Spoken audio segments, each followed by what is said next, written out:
जय Malhar news चॅनलच्या सर्व प्रेक्षकांना सपना चौधरीचा नमस्कार।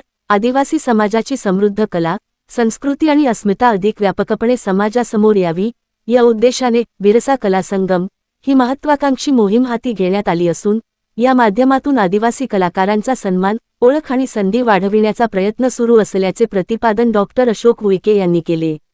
नंदुरबार येथील जिल्हाधिकारी कार्यालयात आयोजित आदिवासी लोककलाकार संवाद कार्यक्रमात ते बोलत होते। यावेळी कार्यक्रमास आमदार आमशा पाडवी, नाशिक आदिवासी विकास विभागाचे अप्पर आयुक्त दिनकर पावरा, तळोदा एकात्मिक आदिवासी विकास प्रकल्प अधिकारी अनय नानवदर, नंदुरबार चंद्रकांत पवार, धुळे प्रमोद पाटील, प्रगती प्रतिष्ठान जव्हारचे वीरेंद्र चंपानेरकर, कल्पेश डोके, रूढी परंपरा जाणीव जागृती मंच विसरवाडीचे ईश्वर गावित, सूर्यदर्शन मोहन वळवी, संस्थेचे संदीप वळवी, निलेश माळी आदी मान्यवर उपस्थित होते। विविध आदिवासी लोककलाकार, सांस्कृतिक कार्यकर्ते व अधिकारी उपस्थित होते। मंत्री डॉक्टर उईके म्हणाले की आदिवासी कलाकारांना खुले व्यासपीठ मिळावे यासाठी ऑनलाईन माहिती व नोंदणीची सुविधा उपलब्ध करून देण्यात आली। या उपक्रमाला देशभरातून तब्बल 40,000 कलाकारांनी नोंदणी करून प्रतिसाद दिला।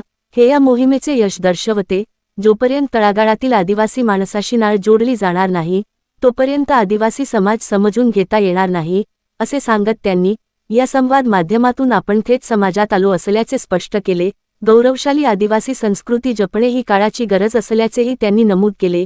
यावर्षी भगवान बिरसा मुंडा यांच्या 150व्या जयंतीनिमित्त विविध सांस्कृतिक व शैक्षणिक उपक्रम राबविण्यात येणार असून आदिवासी समाजाची अस्मिता जिवंत ठेवण्यासाठी मंत्री म्हणून आपण कटिबद्ध असल्याचे त्यांनी सांगितले। आदिवासी विकास विभागासाठी स्वतंत्र सांस्कृतिक बजेट तयार करण्यात यावे, अनावश्यक योजना बंद करून आदिवासी समाजासाठी आवश्यक व उपयुक्त योजना आणण्याचा मानस असल्याचे मंत्री डॉक्टर उईके यांनी स्पष्ट केले। संस्कृती विनाशाकडे गेली तर समाजाचे अस्तित्व धोक्यात येईल, असा इशाराही त्यांनी दिला। आदिवासी लोककलेतील पोशाख, वाद्ये व साहित्य यासाठी न्यूक्लियस बजेट अंतर्गत आवश्यक साहित्य वितरित करण्याचे नियोजन असल्याची माहिती त्यांनी दिली।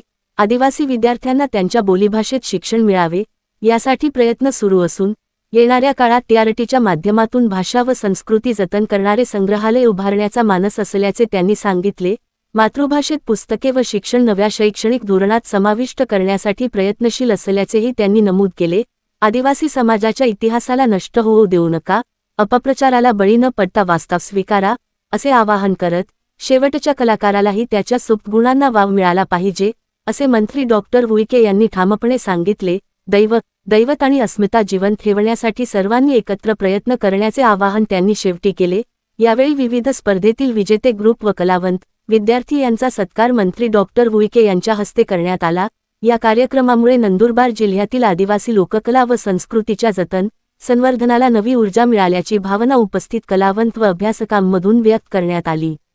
सपना चौधरी, जय मल्हार न्यूज, नंदुरबार।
आमचे लोकप्रिय आमदार आपशेजी आहेत, अपर आयुक्त पावराजी आहे, आमचे सहकारी भगवान बिरसा मुंडा यांच्या 150व्या वर्षाच्या जयंतीनिमित्त मागच्या वर्षी देशात आणि महाराष्ट्रामध्ये जनजाती गौरव वर्ष साजरा केला। त्या कालावधीमध्ये बिरसा कला संगम आणि आदिवासी विभागाच्या माध्यमातून महाराष्ट्रातल्या असलेल्या 45 जाती जे आहे त्याचा गौरवशाली इतिहास आणि आदर्श संस्कृती, त्याची कला, देव दैवत आणि अस्मिता कायम राहो, जिवंत राहो हा संकल्प ठेवून 15 नोव्हेंबरला कार्यक्रम आयोजित केला होता। त्यावेळेस 40,000 कलाकारांनी सहभाग नोंदवला होता। त्यामुळे ज्या ज्या कलाकारांनी सहभाग नोंदवला, सहभागी झाले, त्या कलाकारांचा सन्मान आदर करण्याकरता मी नंदुरबार येथे आलो असतो। त्या सर्व कलाकारांचा सन्मान केला, आदर केला, त्यांचं कौतुक केलं आणि एकच आवाहन केलं की येणाऱ्या काळामध्ये आदिवासी समाजाची असलेली आदर्श संस्कृती, गौरवशाली इतिहास, देव दैवत आणि अस्मिता हे जिवंत ठेवण्यासाठी, कायम ठेवण्यासाठी आपण सर्वांनी सहकार्य करावं असं आवाहन करायला आलो। आणि निश्चितच आमचे कलाकार विविध कलेच्या माध्यमातून, कारण येणाऱ्या काळामध्ये आमच्या इथं सर्वात मोठी होळीचा कार्यक्रम आहे। त्या होळीच्या दिवशी, होळीचा सण साजरे करतेवेळी आमचे आदिवासी बांधव वेगवेगळे वेशभूषेच्या माध्यमातून वेगवेगळी कला जी आहे ती कला सादर करणार असल्यामुळे 100% आदिवासी विभाग त्या ठिकाणी सहभागी होणार आहे। यावेळेस होळीच्या कार्यक्रमामध्ये आम्ही सुद्धा येण्याचे प्रयत्न करणार आहोत, आदिवासी विभाग त्याच्यात सहभागी होणार आहे, अशा प्रकारचं मी या ठिकाणी आवाहन करतो। परत एकदा आपल्या लोकप्रिय इलेक्ट्रॉनिक आणि प्रिंट मीडियाच्या माध्यमातून आमच्या आदिवासी समाजाचा गौरवशाली इतिहास आणि आदर्श संस्कृती, देव दैवत आणि अस्मिता प्रसार आणि प्रचार करावा अशी अपेक्षा खूप सांगा। महाराष्ट्राचे मुख्यमंत्री देवेंद्रजी फडणवीस यांनी याच्यावर उत्तर दिलेलं आहे। सातत्याने नियमितपणे आपण बोलत राहणं काही योग्य नाही। मुख्यमंत्री मोदींनी सांगितलेलं आहे, महाराष्ट्राचे मुख्यमंत्री देवेंद्रजी फडणवीस, एकनाथजी शिंदे आणि आमच्या पवारताई आदिवासी समाजाप्रती प्रचंड सहानुभूती, प्रेम आणि विश्वास आणि यांची अस्मिता माहीत असल्यामुळे आदिवासी समाजावर कदापि ते अन्याय होऊ देणार नाही अशा प्रकारचा विश्वास असल्यामुळे किंतु परंतु करू नये। शासकीय आश्रमशाळा महाराष्ट्रामध्ये 490 आहे। हे पहिलं शैक्षणिक वर्ष आहे 24, 25, 26।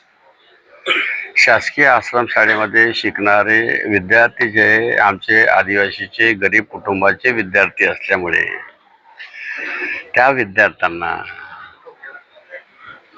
दर्जेदार आणि गुणवत्ता प्राप्त शिक्षण मिळावं म्हणून सर्व शासकीय आश्रमशाळेमध्ये पात्रताधारक शिक्षकांची नियुक्ती झाली, निवड झाली आणि ते शिक्षक 100% विद्यार्थ्यांना अध्ययन आणि अध्यापन करत असल्यामुळे मी आदिवासी विकास विभागाचा मंत्री म्हणून सार्थ अभिमान आणि गर्व मला आहे। यावेळी शासकीय आश्रमशाळेमध्ये पात्रताधारक शिक्षक माझ्या विद्यार्थ्यांना अध्ययन आणि अध्यापन करत आहे।